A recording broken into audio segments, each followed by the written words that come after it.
Racism has been around for a very long time. Socialworker.org stated that humans have almost always felt hostile or feared people from a different nation or their skin color itself. Thankfully, racism is not a part of the human nature. Most of the time, people are racist because people around them are. They also said, yet the concepts of race and racism are modern inventions. I'm a part of dominant ideology of society in the context of the African slave trade and the dawn of capitalism in the 1500s and 1600s.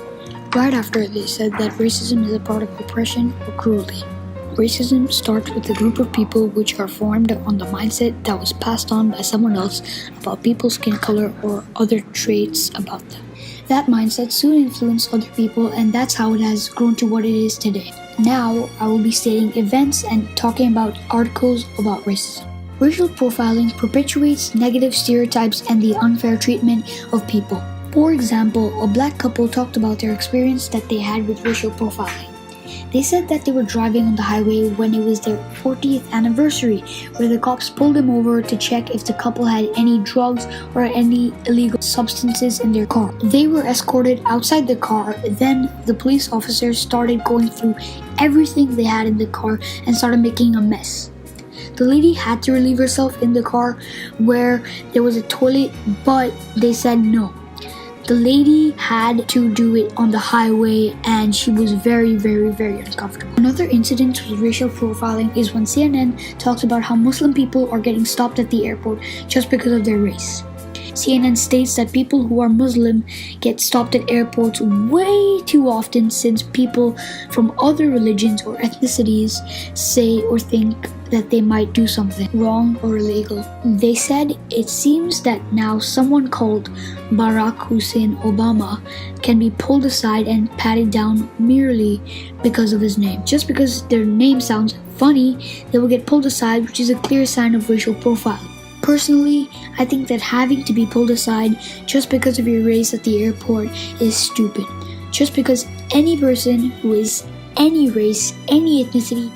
Also, I would like to add in that when I was searching for pictures of terrorists and when I went to Google Images, it showed me basically all pictures of people who are from Islam or basically Muslim, which is also very racist because terrorists are all around the world and they're all different ethnicities. Any race, any ethnicity can easily be a terrorist but won't get pulled aside. Even though racism is a huge issue, it doesn't mean that it cannot be solved. There's an article by All Together Now and they have come up with a way to solve racism in public. In this article, All Together Now talks about how racism can be solved. The first thing that they pointed out is that people have to actually start to speak up about racism.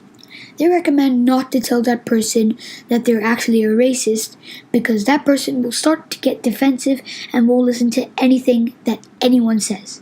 Instead, they said you should disagree with the comment but not the actual person. The second way they advised to do was to ask an open-ended question. They also said not to become emotional in any way. Try and stay calm. The last one was to stay safe because if the other person who's being racist starts to get angry, it's just better to nod and leave the situation instead. In my opinion, they explained everything pretty well, and I think that if these methods were used against the people who are being a racist, it might help fix this issue. Racism is still out there and it can be solved, but it will take some time and people's efforts to contribute. To end this essay, I would like to say that people out there have to actually start to speak up about racism to help end it.